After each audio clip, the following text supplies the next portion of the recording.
Welcome to In the Sulky. Jimmy Takter, two-time current trainer of the year, is here joining us. Let me throw a couple stats at you before we start. Last trainer to go back-to-back with Horse of the Year. The only trainer to go 3 times with a Horse of the Year in a row with 2 different horses, Moneymaker, Malabar Man.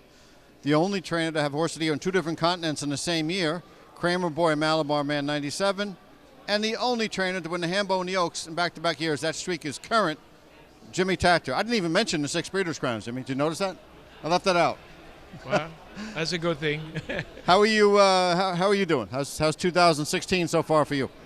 Well, it's been nice. I mean, we've been blessed with a little easier winter than we had the last couple of years, so that's been nicer to work with the horses. So, I'm looking forward now, and spring it looks like it's around the corner here now. So it's always excited to start bring out the new babies and things like that, and bring out your 3-year-olds and a couple older horses.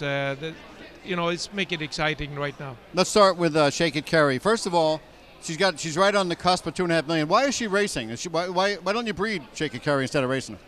Well, I mean, you can have a horse racing in that caliber. It's much more exciting to have a great racehorse and have a broodmare. I mean, she's really. I mean, we fought through the 4-year-old season, which is the toughest for them, to adopt to H horses, and we thought she did exceptional. And coming back as a 5-year-old, it's going to be exciting. Last year in the Breeders' Crown, your brother Johnny Takter drove Creatine to victory. Tell us, what was that feeling like? First of all, Creatine winning, and second of all, your brother being the driver.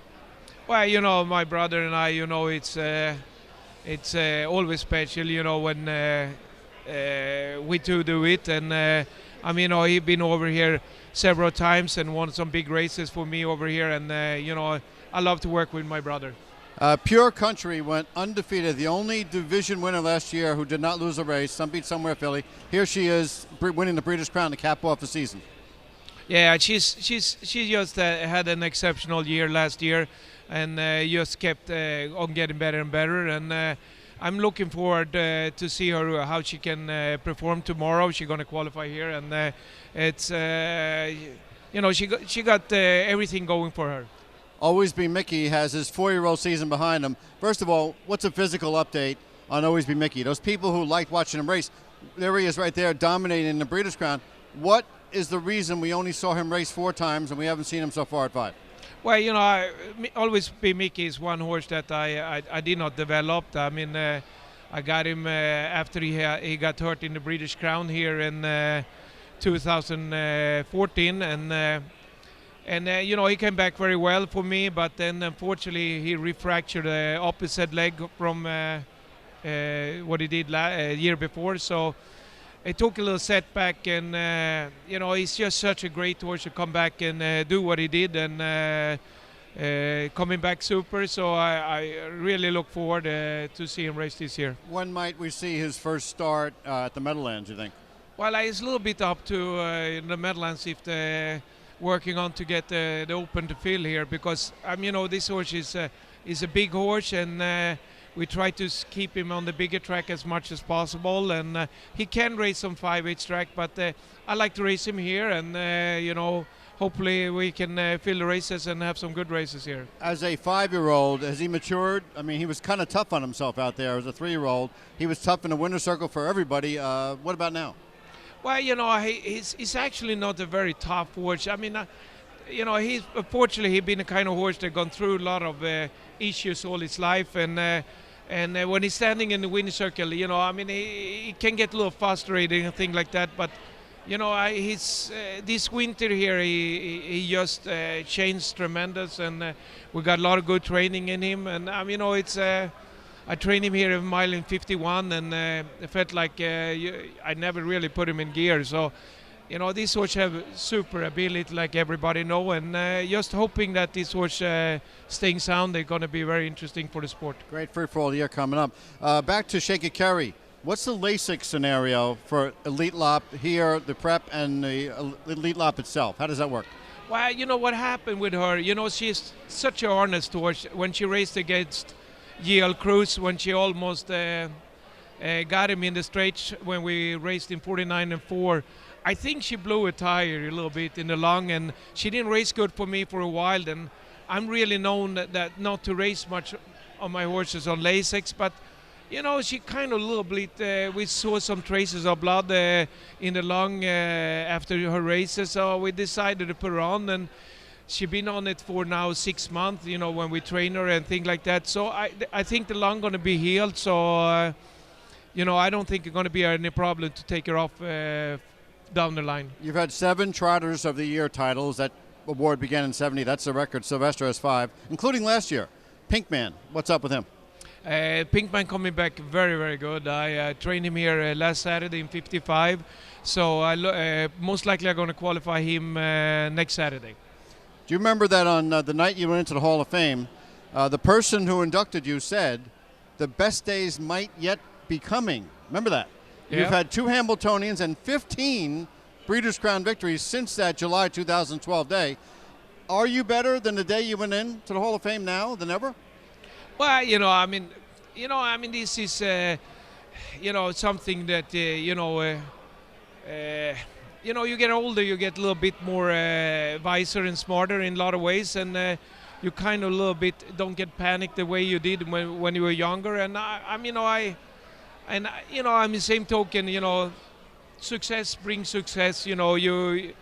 I have an extremely great group of owners, and they back me up, and and it's things like that. You get better horses, it's easier too. In old days I was dealing with $4,000 or $5,000 horses buying in the sale and try to make them a champion, which is very difficult.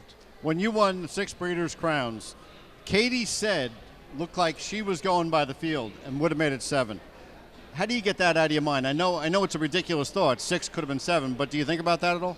I was hurting a little bit because it's an exceptional, great group of owners. They own that horse, and my stockbroker is one of the partners, and him and his wife was up there, and when you win 6 British Crown, you got to be happy, and we had a couple seconds too, and but you feel bad for because she had the race, and but what can you say? You cannot win every race. 6 races, it's exceptional. Incredible. And I went back to a Statue of Liberty program back in 1985.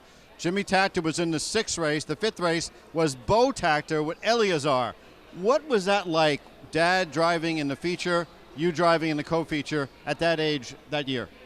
Well, my father is a person I always look up to in the horse training. He was a legend in Europe, and he unfortunately got serious hurt as a 51-year-old, and never really had the fully chance to develop his ability. In my opinion, was probably the greatest trainer ever lived.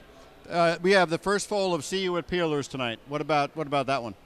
Yeah, she's been training exceptional. I know in Ivy League, yeah. Yeah, she's been training so good this winter, and she qualified okay. She sat behind a pretty decent horse Chris Ryder have, but the way she's been training, I was hoping she should just pass that horse, but I don't know. She's picked number 1 here in this race, so it should be a little easier race, but she's a little bit up and down.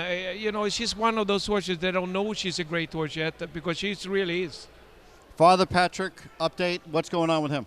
He's doing exceptional, and he's gonna have a full book, and everything is perfect. I'm very proud over both Patrick and Trickstones. I went out to David Mears' farm, Concord Stud Farm, yesterday, and saw the offsprings, and they look fantastic. Anybody, before we let you go, does anybody have an answer this year on the first Saturday in August for Southwind Frank? I don't know. Southwind Frank looked exceptional last year, and he's going to be tough to beat. But same token, it's a long way to this. I thought Mission Brief was so outstanding as a 2-year-old, and that going to be tough to beat her. But I got a couple sleeper, but it's unfortunately all my 3-year-olds, 2-year-olds last year, they got very sick, and we had battle sickness so many times with these horses. So I got a couple of horses that never really had the chance to show that they have, and I think I might come up with something. Okay, Jimmy Takter is looking for his 3rd consecutive Hambletonian in August. Jimmy, thanks for stopping by. Good luck tonight and the rest of the meet. Thank you very much, Bob.